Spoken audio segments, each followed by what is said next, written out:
tu étais dépouillé à la croix, le bâton. Lorsque les sorciers veulent te toucher, dis-le, le sang de Jésus-Christ a été versé pour moi, le bâton. Présentez l'œuvre de la croix. La croix est mon assurance. Pas mes œuvres, mais la croix. Ne présente pas tes œuvres. Tes œuvres sont des habits essuyés devant le diable. Mais présente l'amour de Dieu pour toi. Présente le bâton. Je dis présente le bâton. Présente le bâton. Et quiconque cherchera à te toucher rencontrera le bâton.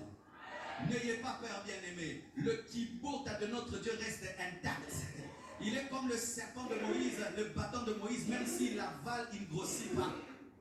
Car normalement, si tu avales d'autres bâtons, tu dois grossir. Mais le bâton de Moïse est resté le même après avoir avalé les autres bâtons. Et j'aimerais te dire que Dieu reste le même malgré tous les miracles qu'il fait. Il n'est pas fatigué, il n'a pas maigri, il n'a pas grossi. Il reste le même et il te protégera encore.